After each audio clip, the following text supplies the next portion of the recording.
자, 오시죠. 네. 네. 안녕하세요. 발언하시는 분들이 양쪽에 사실 계시고.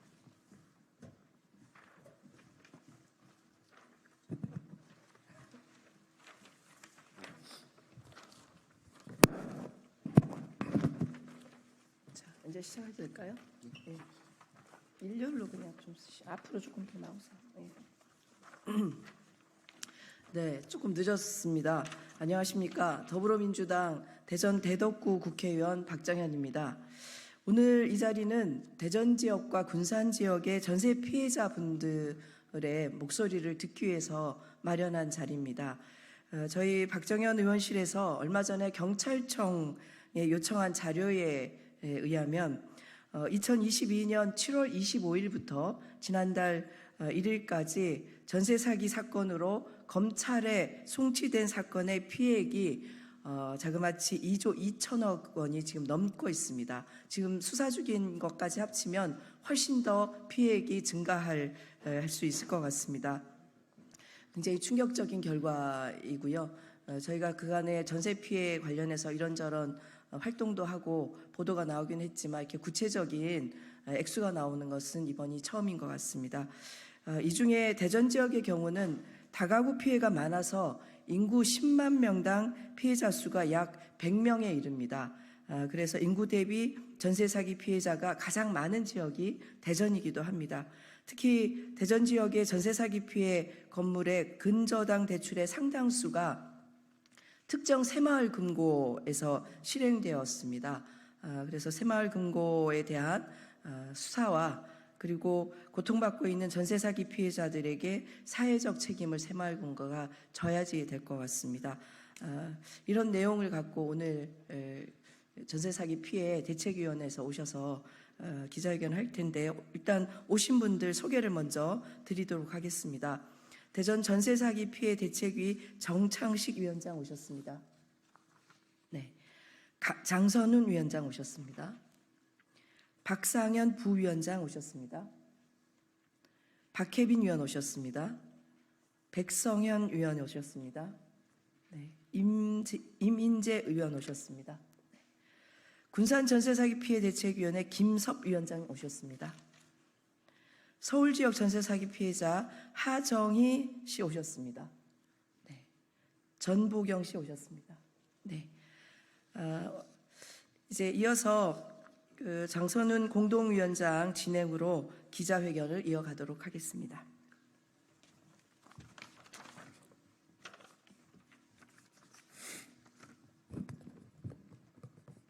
예, 안녕하십니까. 대전 전세사기 피해 대책위 장선훈 위원장입니다. 오늘 이 자리는 새마을금고를 규탄하거나 그동안의 잘못을 사과하라고 모인 자리는 실적은 아닙니다. 그들이 자발적인 참여로 피해자를 좀 더 돕고 협조해 달라고 요청하는 자리이기 때문에 각 대책위별로 또는 피해자별로 피해 양상과 어떤 상황에 처해져 있는지 발언하는 자리를 갖도록 하겠습니다. 먼저 대전 전세사기 피해자, 이름은 밝히지 않겠습니다. 피해자분의 발언 듣도록 하겠습니다.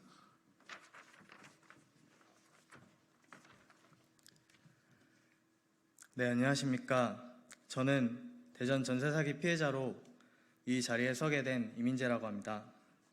저는 오늘 대전에서 발생한 대규모 전세 사기 사건과 이에 연루된 새마을금고의 무분별한 대출에 대해서 강력히 규탄하며 이에 대한 새마을금고의 책임을 촉구하고 피해자들을 위한 실질적인 회복 방안을 요구하기 위해 이 자리에 섰습니다. 저를 비롯한 수많은 전국의 피해자들이 한평생을 모아온 전 재산과 보금자리를 잃고 현재도 극심한 고통 속에서 하루하루를 힘겹게 버티고 있습니다. 우리를 이러한 절망 속으로 몰아넣은 이 고통의 근원이 바로 새마을금고의 부실한 대출 심사 그리고 그로 인한 무분별한 대출에서 비롯되었다는 것을 알게 되었습니다. 범죄자들에게 편법 대출을 허용한 결과로 대전 지역에서 발생한 전세 사기 피해 주택의 90% 이상은 새마을금고에 대출을 끼고 지어졌습니다. 이렇듯 새마을금고의 무분별한 대출은 전세 사기 범죄자들의 무자본 갭투기를 도운 결과로 나타났습니다. 이에 우리 피해자들은 언제 퇴거당할지 모를 걱정과 불안 속에서 매일 밤 잠을 설치며 하루하루를 버티는 전세 사기 범죄의 희생자가 되었습니다. 이러한 결과를 보고도 과연 새마을금고는 전세 사기 피해를 양산한 데 대한 책임이 전혀 없다고 말할 수 있습니까? 새마을금고에서 말하는 사랑과 신뢰는 도대체 무엇입니까? 이제라도 피해자들의 목소리에 귀를 기울이고 피해자들이 신뢰를 배신당했다고 생각하지 않도록 지금부터라도 그 신뢰를 회복하기 위한 책임을 다해야 할 것입니다. 저는 새마을금고의 도의적인 책임 그리고 법적인 책임을 요구합니다. 새마을금고는 전세사기 피해 주택에 대한 대출 이자 징수를 즉시 중지하고 경매에서 원금만을 배당하여 더 많은 피해자들이 조금이라도 더 피해를 회복할 수 있도록 해야 합니다. 또한 대전 전세사기와 관련된 대출에 대한 모든 건에 대해서 중앙에서 철저한 조사를 실시하고 불법 대출에 연루된 모든 책임자들의 법적 처벌을 받을 수 있도록 해야 할 것입니다. 저희 전세사기 피해자들은 지금도 수많은 억울함을 마주하며 견디고 또 견뎌내고 있습니다. 더 이상 억울함에 좌절하지 않도록 새마을금고의 정의로운 해결을 요구합니다. 새마을금고의 자발적인 책임으로 저희의 목소리가 헛되지 않기를 바랍니다. 감사합니다. 예, 새마을금고의 이 근저당 대출은 무분별한 편법 대출로부터 사기의 원인이 되었습니다. 이뿐만 아니라 기존의 전세자금 대출을 개인 신용대출로 전환 유도하면서 그들의 이익을 부풀리기까지 했습니다. 이로 인해 전세사기 피해자로서의 금융 지원을 전혀 받지 못하고 있는 지역도 발생되고 있고 그 지역을 대표해서 군산 전세사기 피해 대책위 김섭 위원장의 발언을 듣도록 하겠습니다.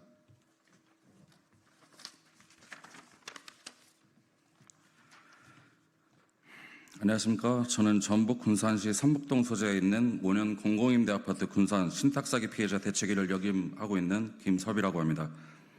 군산뿐 아니라 전국 공공임대 아파트에서 벌어진 신탁 전세 사기의 금융권의 부실 대출과 연관되어 있다는 사실을 알리며 정부와 지자체의 적극적인 도움을 요청하고자 이 자리에 섰습니다.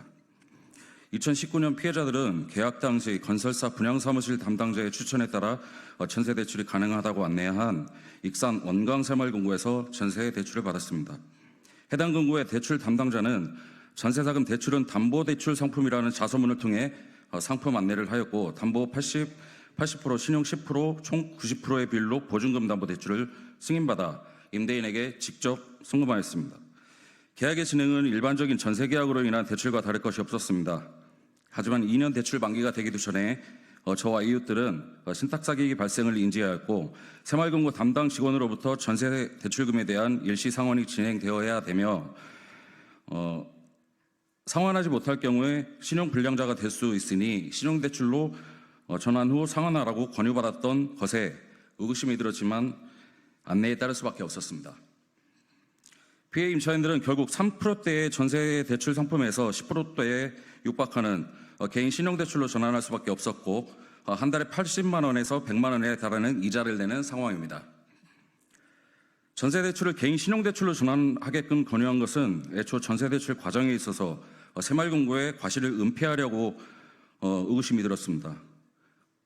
대출 담당 직원은 임차인이 1순위이기 때문에 안전하며 보증보험 가입이 될 것이기에 전혀 문제가 없다고 안내하였습니다.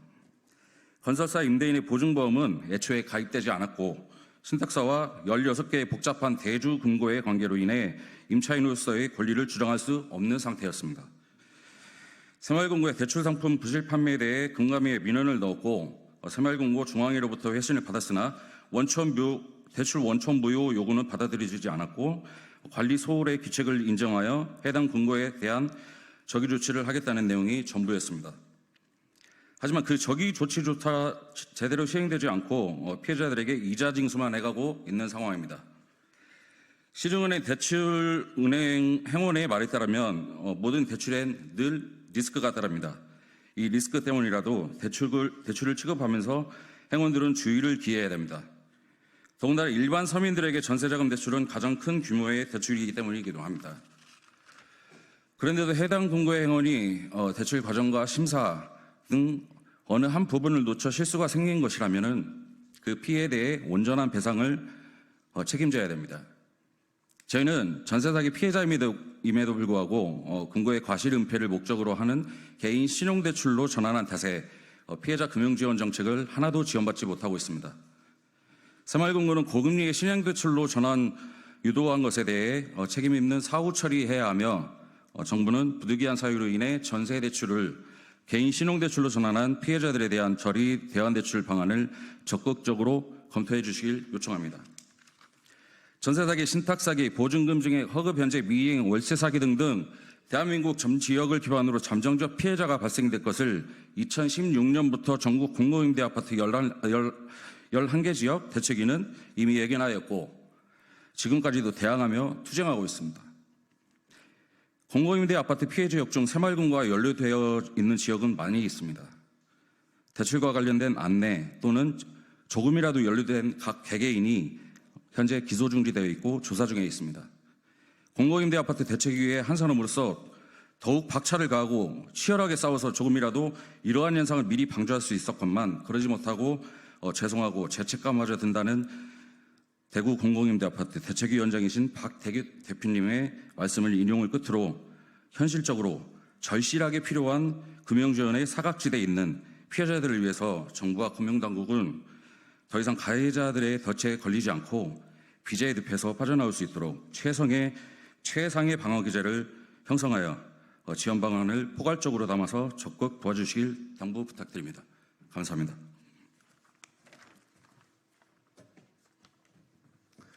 예, 다음으로는 대전 전세사기 대책위 장선은 제가 발언하도록 하겠습니다. 전세 사기를 놓고 피해자와 사기 임대인만을 놓고 논하기엔 그 규모가 너무 커져버렸습니다. 전국 2만 명에 가까운 피해자가 발생하였고 피해자 대부분은 전세 대출이라는 금융상품을 이용했습니다. 사기 임대인들 역시 담보대출을 이용했습니다. 모든 전세 사기의 시작은 대출이었습니다. 대출이 가능하였기에 무자본 갭 투자가 성행했고 그로 인해 피해자들은 덫에 걸렸습니다. 보다 철저한 담보대출 심사가 있었다면 자본금 하나 없는 사기 임대인들이 무수히 많은 건물을 매입하고 짓지 못했을 것입니다. 수많은 피해자가 발생한 상황에서 대출을 진행한 금융권의 피해는 도대체 무엇입니까? 임차인은 전세대출 원금 이상을 상환하고 사기 임대인은 진행한 담보대출을 경매를 통해 원금의 이자까지 금융사는 배당받아 가고 있습니다. 정해진 기준 금리에 따라 이자율을 징수하는 금융권의 권리에 대해 피해자는 막을 도리가 없습니다.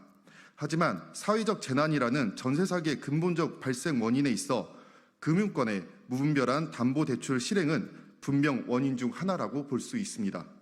새마을금고, 신협 등 1금융에서 대출 실행이 잘 되지 않는 대전의 다가구 주택에 담보대출을 무분별하게 남발하였고 결국 수천 건의 경매건을 양산하게 되었습니다. 부실 채권이 아님에도 손해를 줄이고자 대부업체에 채권을 매각하는 행위도 현재 진행 중입니다. 그들의 기업의 이익을 위해 당연한 업무상 처리라 할 것입니다. 금융의 절대적인 가치는 사용자와의 신뢰가 아닐까 합니다. 신뢰를 잃은 금융의 가치는 가치를 잃은 상품과 같습니다. 전국 수많은 전세사기 피해자들은 금융사의 자발적인 사회적 책임을 요구하고 있습니다. 담보대출건에 대한 대부업체로의 채권 매각 금지, 이자 징수 금지, 경매 배당 시 원금 배당만을 적극적으로 참여한다면 신뢰의 가치는 다시 살아날 수 있을 것이라 믿습니다. 전세사기 특별법이 다시 논의되고 있는 상황입니다. 정부의 지원책과 금융권의 자발적인 참여가 있다면 피해자들은 다시 살아갈 희망을 얻을 수 있을 것입니다. 다음으로 기자회견문 낭독이 있겠습니다. 대전 전세사기 피해 대책위 정창시 공동위원장이 낭독하겠습니다.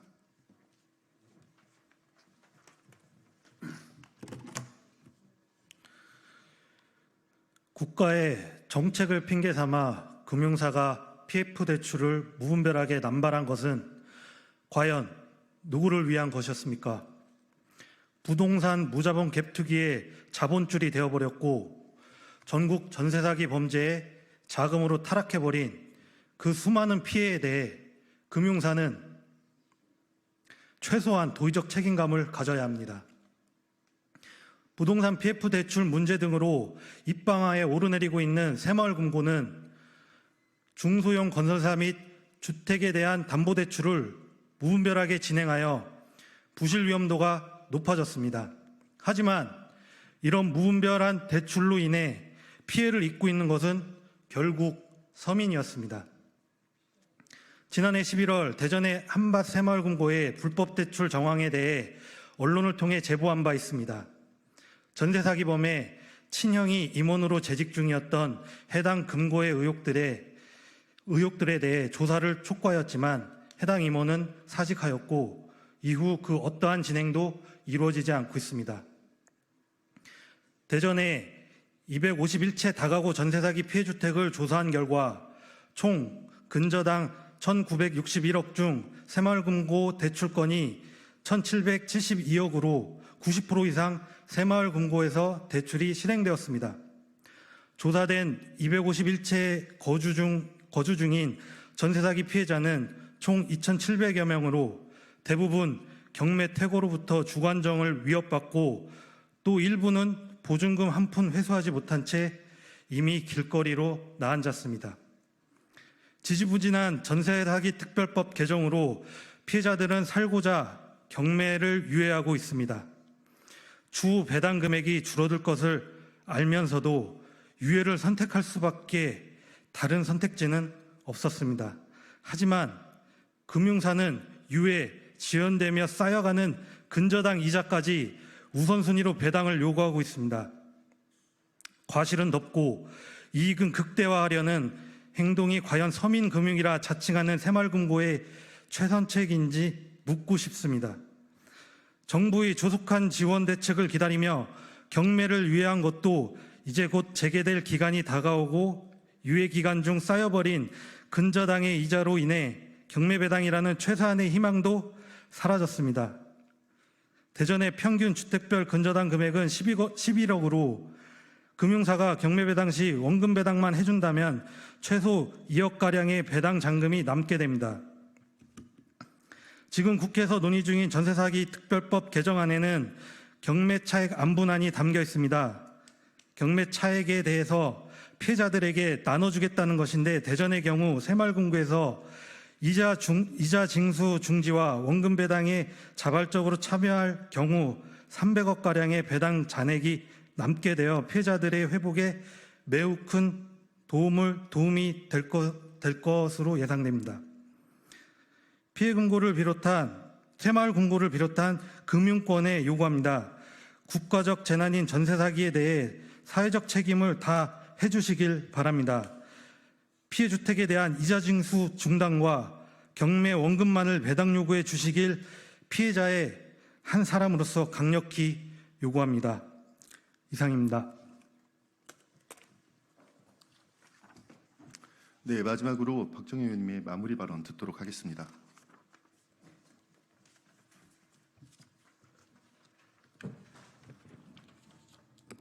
네, 우리 기자 선생님들 전세 사기 피해 관련해서 여러 정보도 들으셨을 거고 또 여기 와서 실제적으로 이제 기자회견 하는 분들도 만나셨을 것 같은데요. 그 전보다는 전세 사기 피해의 액과 피해의 유형이 더 정확하게 드러나고 있는 시점인 것 같습니다. 그래서 더 깊은 관심을 부탁을 좀 드립니다. 특히 이번에 전세 사기 피해 특별법 개정안과 관련해서 윤석열 대통령이 거부권을 행사한 것에 대해서 규탄하지 않을 수 없습니다. 최근에 윤석열 대통령은 민생을 입에 달고 있는데 실제로 대부분의 청년들이 피해자인 전세 사기 피해에 대해서 눈을 감는다면 윤석열 대통령이 얘기하는 민생은 그냥 헛소리일 뿐이라는 것을 분명하게 말씀드립니다. 또 국민의힘 역시 전세 사기 피해 청년들의 이 울부짖음을 잘 기억하고 이 재의결하는데 협조해 주실 것을 다시 한번 촉구합니다. 저는 행안위 위원으로 새마을금고가 전세 사기 피해를 가중시키는 일을 했다면 그것에 대해서 명백한 책임을 묻고 다시는 이런 일이 일어나지 않도록 열심히 대책을 수립하도록 하겠습니다. 네, 고맙습니다. 네, 이상으로 기자회견을 마치도록 하겠습니다. 기자 여러분의 많은 보도 부탁드립니다.